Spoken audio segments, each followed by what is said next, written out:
નમસ્કાર, આપ જોઈ રહ્યા છો નેશન પ્લસ ન્યૂઝ. હું છું આપની સાથે વિભિક્ષા પરમાર.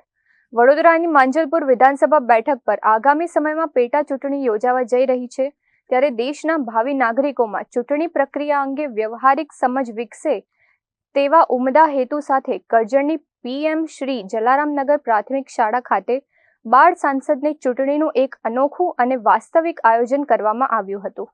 આ કોઈ વિધાનસભા કે લોકસભાની ચૂંટણીના દ્રશ્યો નથી, પરંતુ કરજણની PM શ્રી જલારામનગર પ્રાથમિક શાળાના છે, જ્યાં લોકશાહીના પ્રાયોગિક પાઠ ભણાવવા માટે બાળ સાંસદની લાઈવ ચૂંટણી યોજવામાં આવી હતી.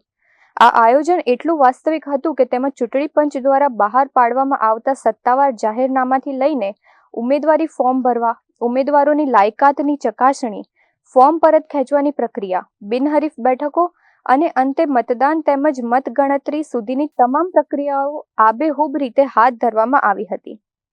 મતદાનની પ્રક્રિયાને આખરી ઓપ આપવા માટે વિદ્યાર્થીઓએ જ અલગ અલગ મહત્વની જવાબદારીઓ સંભાળી હતી, જેમાં કોઈ વિદ્યાર્થી ઝોનલ ઓફિસર તો કોઈ પ્રિસાઇડિંગ ઓફિસર અને પોલિંગ ઓફિસર બન્યા હતા. એટલું જ નહીં, મતદાન મથકની સુરક્ષા માટે વિદ્યાર્થીઓએ પોલીસ અને અન્ય સુરક્ષા કર્મચારીઓની ભૂમિકા પણ સુખરૂપ નિભાવી હતી.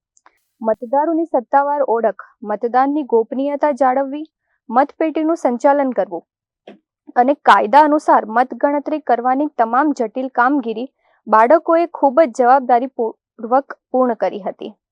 આ સમગ્ર કાર્યક્રમનો મુખ્ય હેતુ વિદ્યાર્થીઓને માત્ર પાઠ્યપુસ્તક પૂરતું મર્યાદિત જ્ઞાન આપવાને બદલે લોકશાહી વ્યવસ્થાનો વાસ્તવિક અનુભવ કરાવવાનો હતો.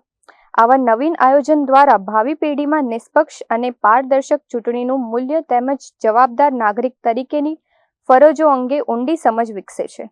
શાળાના આ પ્રશંસનીય અને અનોખા પ્રયાસને શિક્ષકો, વાલીઓ અને ઉપસ્થિત મહાનુભાવોએ મુક્ત મને બિરદાવ્યો હતો.